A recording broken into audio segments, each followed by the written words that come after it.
La luz entre nosotros. Laura Lynne Jackson. Capítulo 3. Australia. Cuando Abu falleció, yo era consciente de que poseía una poderosa conexión con la gente a mi alrededor, tan poderosa que no podía evadir sus sentimientos y emociones. Pero después de que Abu murió y lo vi en aquel sueño, me empecé a dar cuenta que de alguna manera también estaba conectada con las personas que han cruzado al otro lado. Todo esto era muy confuso. Aunque ver otra vez a Abu fue un regalo, todavía se sentía que mis habilidades eran más una maldición que una bendición. Me confundían y a veces me abrumaban. ¿Qué significaban estas conexiones? ¿Y por qué podía percibirlas? ¿Era simplemente que yo era rara y diferente o sucedía algo más? Necesitaba encontrar un nombre para lo que me aquejaba. Fue entonces, sin saber lo que significaba la palabra, encontré un diagnóstico.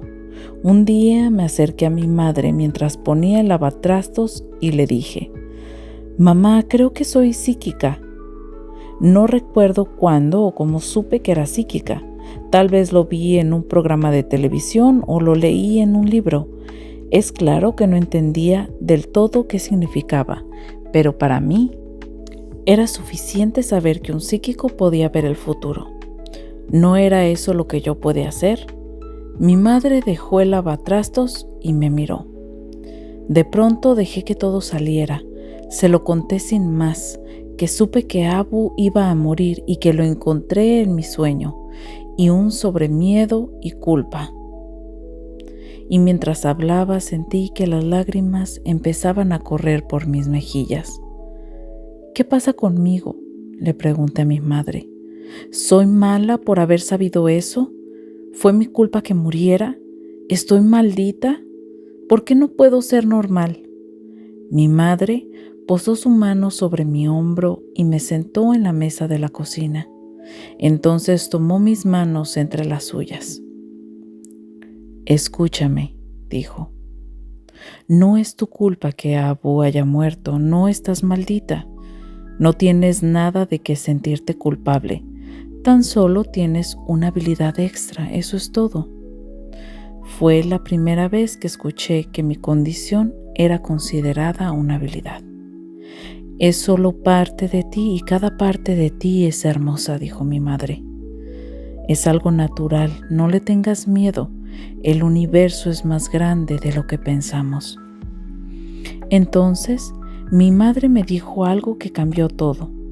Al parecer, las habilidades que tenía habían estado en su familia por generaciones.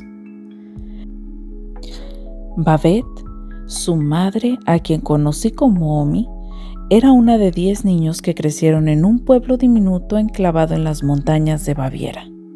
Cuando Omi era joven, una potente tormenta eléctrica quedó atrapada entre las montañas y desató su furia sobre el valle. A menudo los padres de mi abuela la despertaban en mitad de la noche y la vestían para que estuviera lista para huir si un relámpago caía sobre la casa.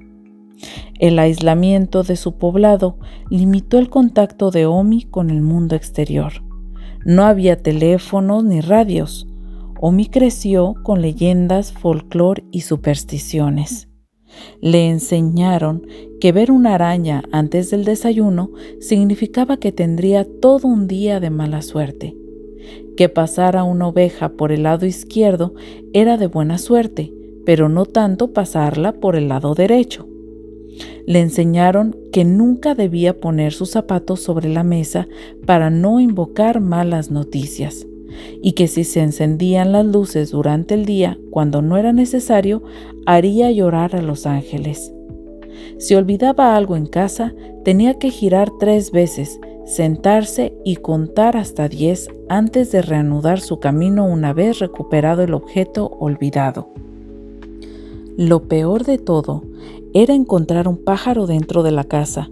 Eso significaba muerte segura para alguien cercano. A temprana edad, Omi aprendió a confiar en el poder de los sueños. Descubrió que algunas veces una presencia similar aparecía en sus sueños, una figura oscura que estampaba el rostro contra la ventana y levantaba 3 dedos. Ella odiaba esos sueños. Cuando los tenía, Omi anunciaba a la mañana siguiente que algo malo iba a pasar en 3 días. Casi siempre tenía razón: un contratiempo, un accidente o una muerte. Estaba esperando que sucediera, solía decir Omi. Por lo menos ahora ya pasó. Después, Omi se mudó a América. Se casó y formó una familia que incluía a mi madre, Linda, y a mi tía, Mariana.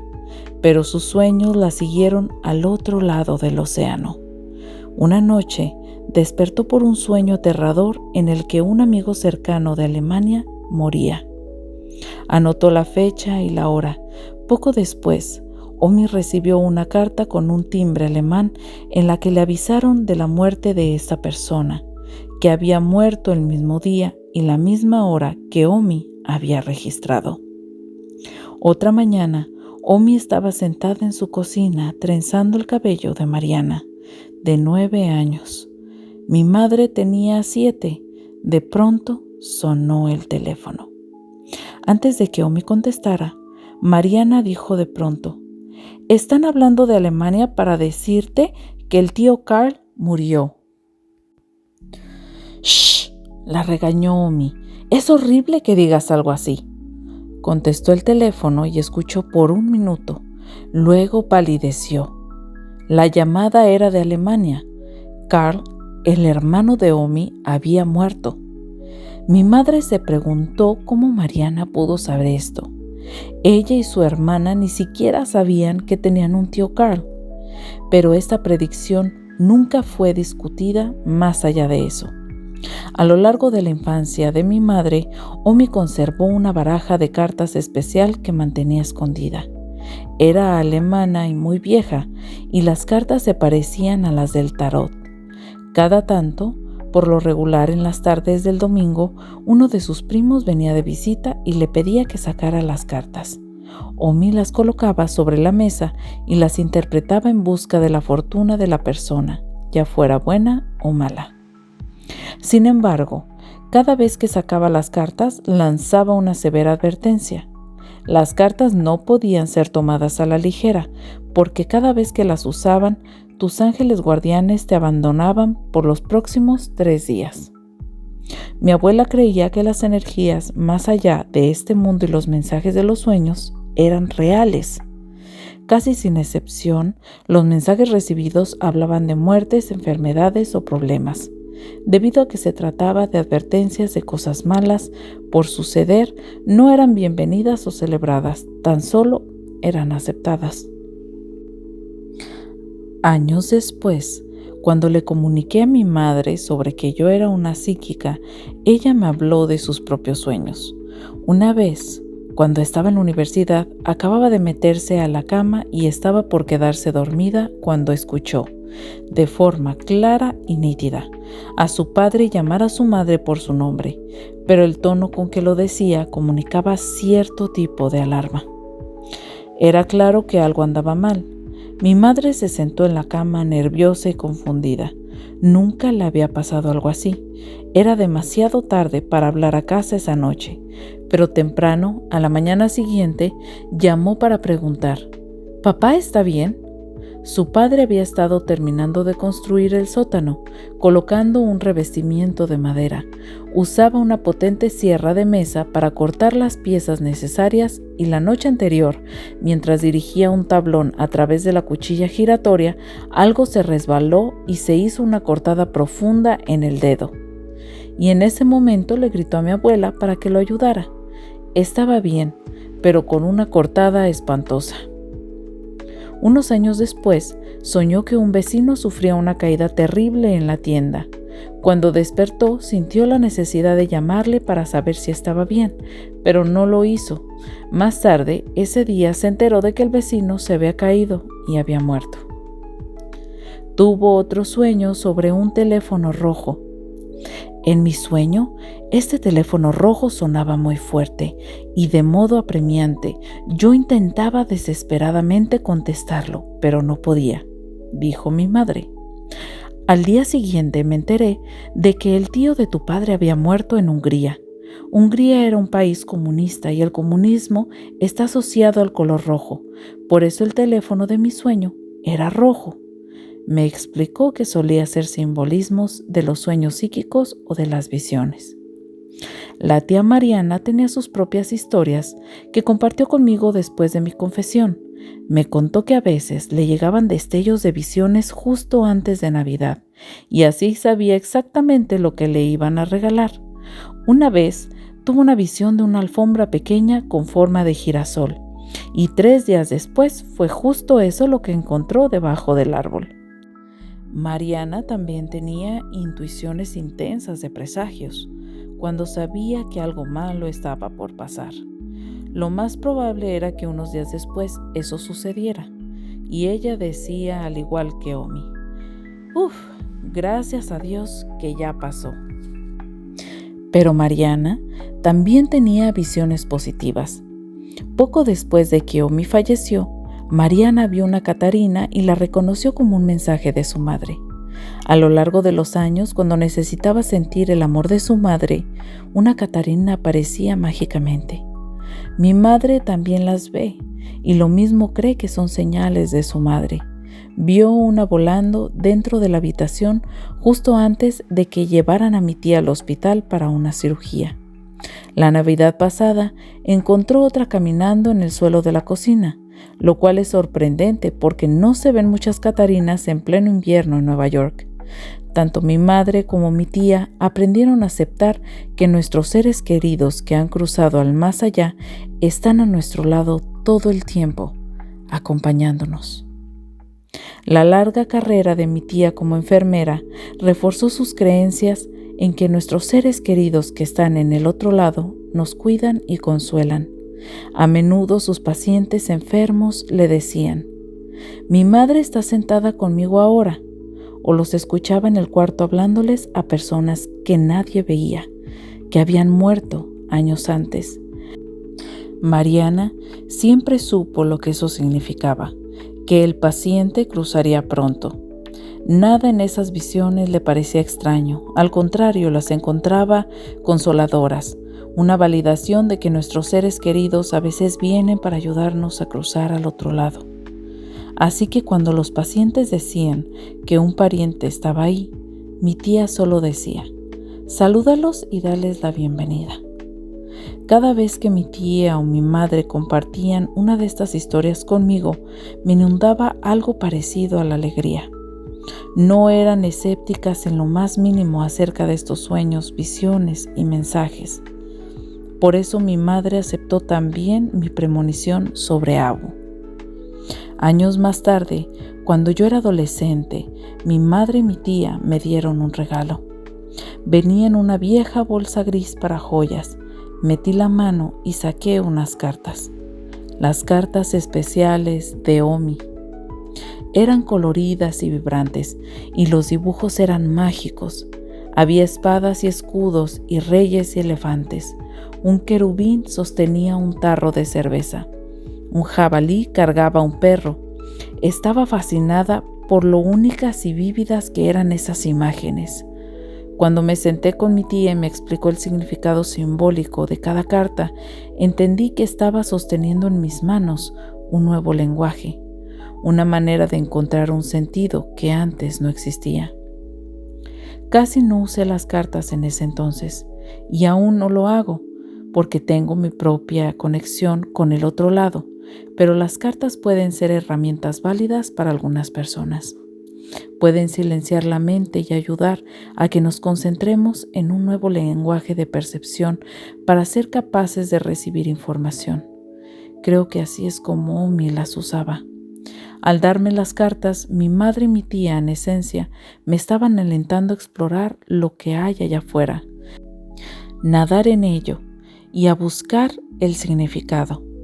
Y de esta manera me dieron a entender que no era normal, que no había nada malo conmigo, que poseía algo profundamente arraigado en la historia de mi familia. Cada parte de ti es legítima, me dijo una vez mi madre. Cada parte de ti merece ser explorada. No tengas miedo de tu habilidad, es real y es parte de quién eres. El día que terminé sexto grado, 9 meses después de que Abu muriera, mi madre me entregó otro pequeño regalo. Esto es de Abu, me dijo. Me quedé helada. ¿Qué quería decir? ¿Que el regalo era de Abu? Yo sabía que en vida se enorgullecía de comprarnos hermosos regalos para ocasiones especiales. Siempre estaba celebrando la vida de alguna manera. Pero ¿cómo podía provenir este regalo de él? Mi madre vio la expresión en mi rostro y me explicó que mi abuelo lo había comprado antes de morir.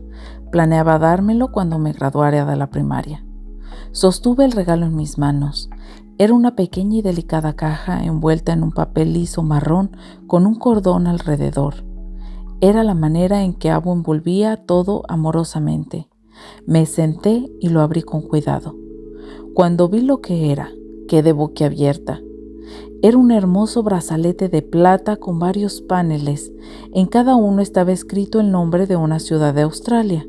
Deslicé el brazalete por mi muñeca y toqué los nombres de las ciudades con mis dedos. ¿Era solo una coincidencia que tanto el brazalete como mis sueños sobre Abu tuvieran que ver con Australia? ¿O había un significado más profundo al respecto? Después de todo, ninguno de nosotros había estado nunca ahí. Parecía completamente fortuito. Y sin embargo, estaba ahí, conectándonos incluso después de su muerte. ¿Acaso era la manera de Abu de decirme, ¿todavía estoy contigo? Todos estos años después aún sueño con Abu. Son sueños especialmente reales, como si en verdad estuvieran sucediendo. Los llamo sueños 3D. Y en estos sueños me siento ligera como el aire, como si ya no tuviera en mi cuerpo. Aún así, Abu siempre está ahí, tan radiante de alegría y luz como siempre. Nos visitamos, hablamos y pasamos el rato. Y aunque no me acuerdo de lo que conversamos, recuerdo con claridad que estar con él es hermoso. Y siempre cuando despierto de esos sueños, estoy llorando, un poco por tristeza, porque todavía lo extraño, pero la mayor parte es de alegría, amor y felicidad, porque sé que Abu y yo todavía estamos conectados. Capítulo 4. El enamoramiento. Cuando yo tenía 12 años, Arlene, la amiga de mi madre, nos visitó. Corrí a la puerta a saludarla. Arlene me caía bien, era divertida y alegre, y siempre estaba feliz de verme. Pero ese día cuando entró me desconcerté. El instante en que la vi, escuché un sonido muy distintivo, un delicado y placentero tintineo, como una campana de cristal bailando con el viento. Salvo que no había campana y no había viento. Entonces, cuando escuché a Arlene decir «Hola», vi una hermosa mezcla de colores brillantes girando a su alrededor. No tenía idea de qué observaba y escuchaba. Cuando mi madre y Arlene se sentaron, les conté lo que había pasado. «Ah», dijo Arlene con una sonrisa, «eres muy psíquica, ¿verdad?» Y eso fue todo. Los 2 días siguieron hablando y riendo. No sé si me creyeron o no, o si pensaron que no era algo importante, pero para mí lo era, porque ahora no solo sentía la energía de otras personas, también la escuchaba y la veía. De ahí en adelante, adquirí la habilidad de ver a la gente en colores. No siempre, pero sucedía con suficiente regularidad para que terminara de acostumbrarme. Hay un nombre técnico para este fenómeno: sinestesia. De acuerdo con Scientific American, la sinestesia es una mezcla anómala de los sentidos en que el estímulo de una modalidad produce simultáneamente la sensación de una modalidad diferente. Por ejemplo, algunos sinestésicos escuchan colores, otros sienten sonidos y otros saborean formas. Según algunas estimaciones, es un fenómeno extraño presente en solo una de cada 20,000 personas, pero algunos científicos creen que es mucho más común y que puede presentarse en una de cada 200 personas. Un sinestésico puede escuchar una nota musical y saborear brócoli, o leer una línea de números en blanco y negro y verlos en colores distintos. Yo no sabía nada sobre la sinestesia cuando tenía 12 años. Todo lo que sabía era que tenía otra habilidad extraña. De alguna manera, mi cerebro superponía los colores a la realidad física. Era como si viera un objeto a través de una ventana teñida. El color estaba en el vidrio, no en el objeto.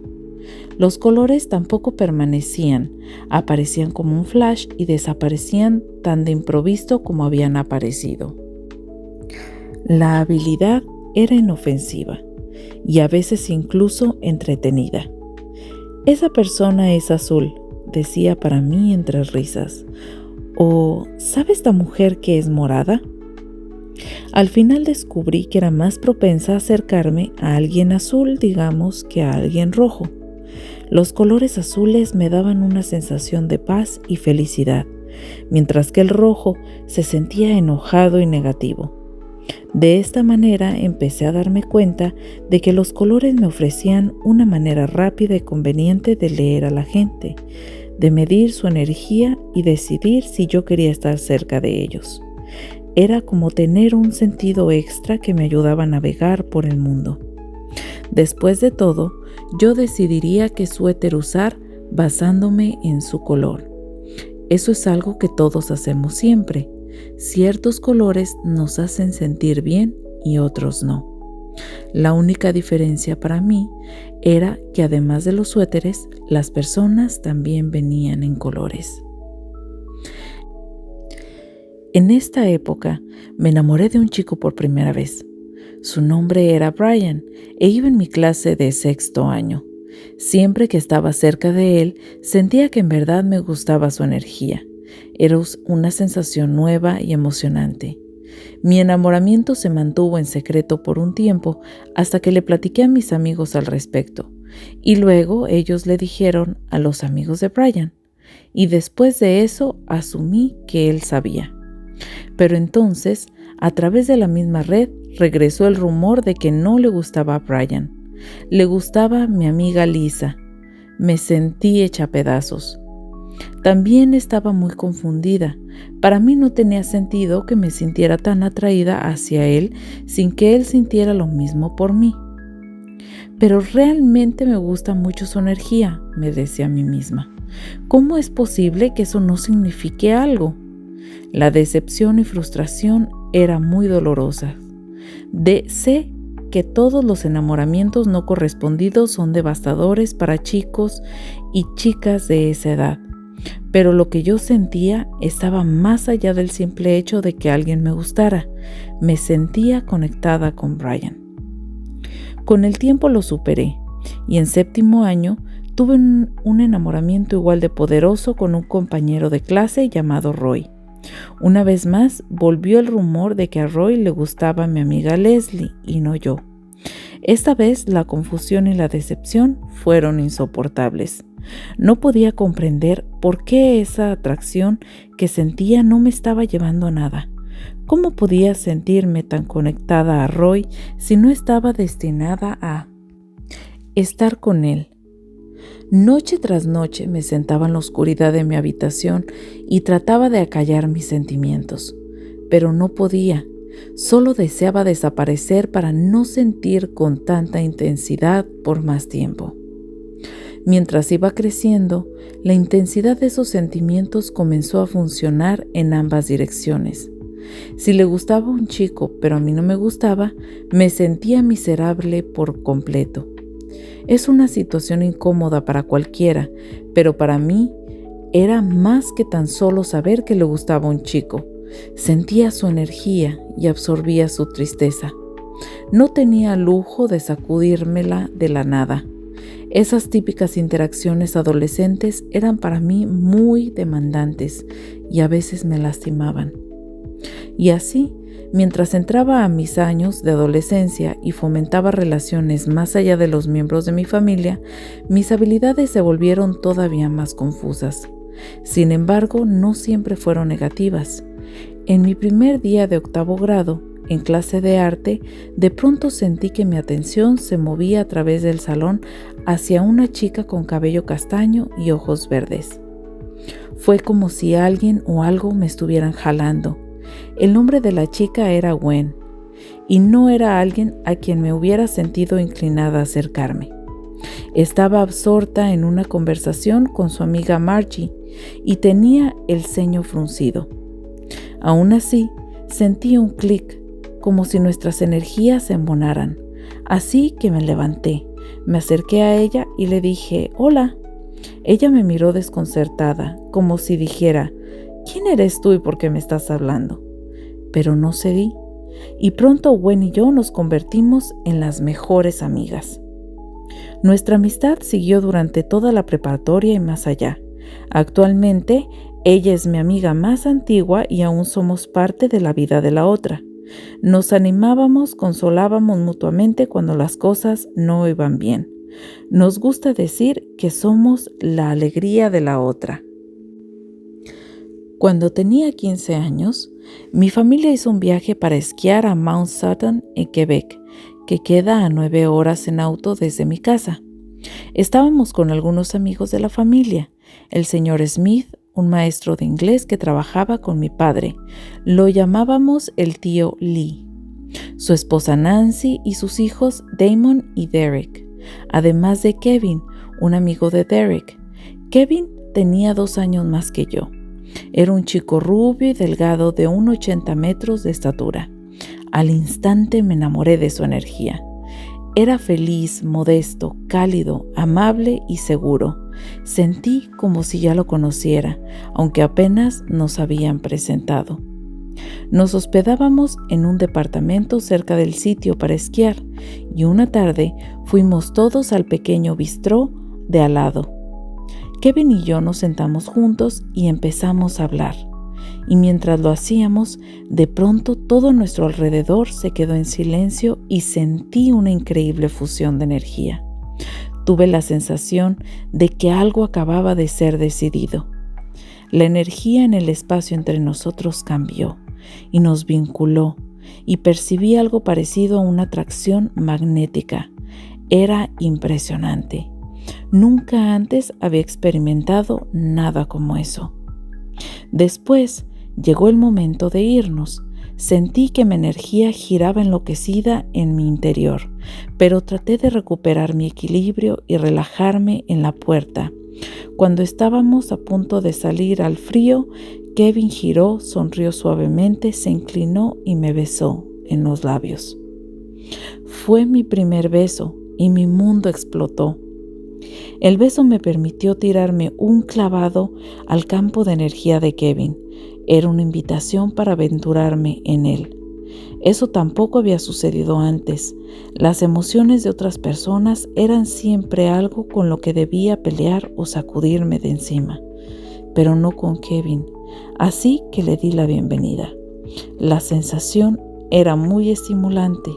Caí perdidamente enamorada. Pasamos muchos meses felices juntos siendo novios. A pesar de nuestra intensa conexión, mi fácil acceso a la interioridad de Kevin reveló algo inesperado. Él y yo no estábamos hechos para quedarnos juntos. Desde muy temprano sentí que su senda vital se apartaría de la mía de manera inevitable. Estaba enamorándome de los libros y la lectura, mientras que a Kevin le gustaba reparar coches y electrónicos. Todavía lo amaba y sabía que era un alma hermosa y bondadosa, pero sabía que estábamos destinados a transitar caminos diferentes. Tal vez eso es algo que muchas personas pueden sentir incluso cuando están en relaciones amorosas. Pero en mi caso, no solo lo sentía, lo sabía con absoluta certeza. Mi rompimiento con Kevin no fue particularmente dramático y al día de hoy todavía lo amo por la persona que es. Fue mi primer amor y por ese hecho es alguien muy especial para mí. Pero mi romance adolescente fue también una lección muy importante.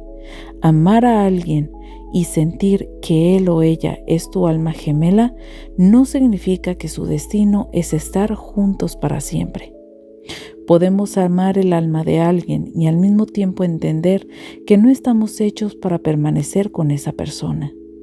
A veces, el final de una relación para nada es un fracaso, sino más bien una liberación de ambos para continuar por sus verdaderos caminos. Algunas relaciones solo surgen para enseñarnos sobre el amor. También aprendí que podemos dejar que la gente continúe su camino sin dejar de desearle amor. No es necesaria la amargura, la culpa o la ira. Con el pasar de los años, me he encontrado con Kevin algunas veces y me alegra mucho saber que está felizmente casado y que es padre de 3 niños hermosos. Kevin tiene una vida que ama y eso es todo lo que deseé que encontrara. No mucho después de romper con Kevin, me enamoré de nuevo. Su nombre era Johnny y estaba en mi grupo de 10º grado de la preparatoria John Glenn en Long Island. Johnny era el chico más maravilloso de la clase.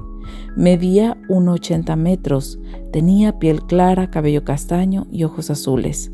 Era un bromista, siempre estaba riéndose y gastando bromas, pero también era rudo y se metía en muchas peleas. Parecía tener más confianza, ser más vivaz y osado que la mayoría de los chicos de su edad. Por eso todos se sentían atraídos hacia él. La primera vez que hablamos fue una noche de Halloween, cuando estaba en un grupo de amigos en un lugar que llamábamos el Streets, en la esquina de El Mundo y el Hart. Yo no llevaba un disfraz. Tal vez pensaba que era demasiado buena para eso.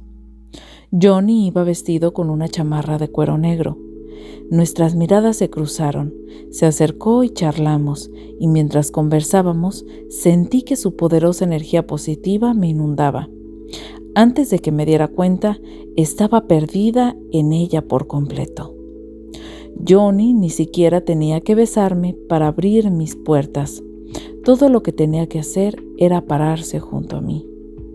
Al explorar su campo energético, descubrí que las emociones de Johnny se me presentaban desnudas de una manera que nunca antes había experimentado. Lo podía leer, como se dice, como un libro abierto. Podía decir que debajo de sus máscaras hipermasculinas, Johnny protegía heridas muy profundas. Me enteré de que sus padres se habían divorciado cuando era más joven y que creció con muy poca atención de ambos. Había sido abandonado por todos los adultos en su vida y estaba desesperado por sentirse amado. Enseguida pude ver, a través de su actuación de chico malo, cuando Johnny se dio cuenta de qué tan enterada estaba, yo de quién era él en su interior, me sacó todo, su pasado, sus miedos, sus sueños. No sorprende que nos hayamos enamorado. Mi relación con Johnny reveló otra faceta problemática de mis habilidades, debido a que veía el dolor y su daño con tanta claridad que sentí una poderosa urgencia por arreglarlos. Cuando le dije a mi madre, quien era maestra de inglés en mi escuela, que estaba saliendo con Johnny, me dijo: «Ese muchacho, no te atrevas a salir con él. Una vez que estaba en mi ronda en el autobús, me hizo una seña obscena. Pero cuando llevé a Johnny a la casa y mi madre habló con él, también empezó a quererlo al momento. Ella vio, al igual que yo, el pequeño ciervo herido que llevaba dentro, su parte sola y herida, y quiso ayudarlo de la manera en que pudiera. Durante los años siguientes, Johnny se volvió otro miembro de la familia. Nuestra relación duró un par de años, pero como la de muchas parejas de la preparatoria, fue una experiencia ajetreada. Lo que me atraía de él, su dolor y su tormento enterrados, era también lo que hacía que todo fuera volátil. Rompíamos, volvíamos, después rompíamos otra vez. Esa era la naturaleza de nuestra relación, incluso nuestra íntima conexión que no fue suficiente para salvarnos. Con el tiempo, me di cuenta de que estaba tan enchufada al intenso paisaje emocional de Johnny que nuestra relación siempre sería intolerablemente complicada. Sabía que no teníamos una oportunidad real de encajar de verdad y comprendí que nuestro tiempo juntos había terminado. Todavía pienso en Johnny con amor. Nuestro tiempo juntos amplió mi conciencia de que las personas aparecen en nuestro camino por una razón. Siempre hay algo que enseñar y aprender, ya sea para uno o para ambos, y estoy feliz al decir que su camino lo llevó a ser padre de 2 niños en un matrimonio feliz. Le trae mucha alegría a mi corazón saber eso. Mis habilidades no hicieron que mis años de citas fueran más fáciles de sortear, pero sí me ayudaron a ver con mayor claridad. Poco a poco comencé a armar una especie de inventario de mis habilidades. No tenía nombre para ellas y no entendía por completo lo que significaban o cómo usarlas, pero cada vez que descubría una nueva, crecía la incomodidad que sentía hacia mí misma. Por alguna razón, era capaz de leer la energía de las personas y absorber sus emociones. Veía colores alrededor de la gente y los usaba para comprender el mundo a mi alrededor. Tenía la capacidad de ver la vida de las personas y saber cosas de ellas, como cuántos hermanos tenían o si sus padres estaban divorciados. Tenía sueños que eran demasiado vívidos y estaban repletos de mensajes con significado para mí en el mundo real. Todas estas habilidades tienen nombres que ahora conozco, pero en esa época solo eran para mí cosas que le daban a mi vida una intensidad confusa y abrumadora. Ni siquiera sabía si eran solo mías o si toda la gente las experimentaba. Lo innegable era que mientras más entraba en la adolescencia, la energía dentro de mí crecía con más intensidad. Buscaba maneras de bajar el ritmo de mi imparable motor interno, pero nada parecía funcionar. Sospecho que esta energía habría consumido cada faceta de mi vida si no hubiera encontrado una sorprendente salida para ella. El fútbol. Cuando iba en 4º grado empecé a jugar fútbol.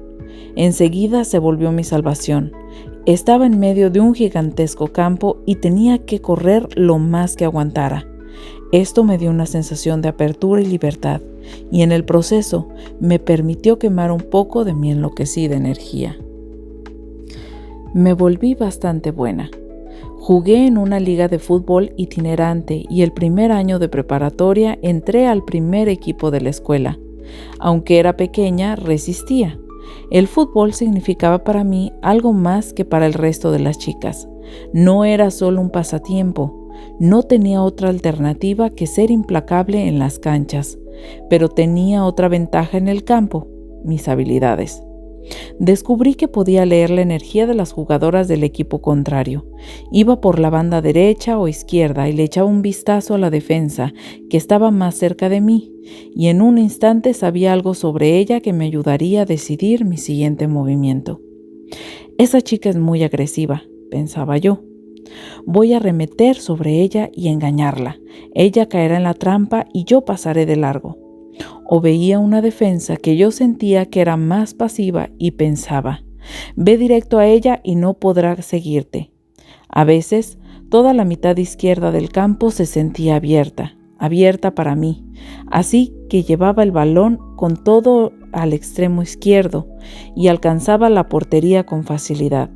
Anotaba un montón de goles. ¿Hacía trampa? Algunas veces sentía que sí, pero al final no podía hacer nada al respecto. Sabía lo que sabía, y así eran las cosas. No podía pagar mis habilidades. Así, ¿por qué no usarlas como algo constructivo? Me volví tan buena que incluso escribían sobre mí en el diario local. Laura dominó el campo hoy, decía el artículo. Su energía es imparable. Si tan solo supieran.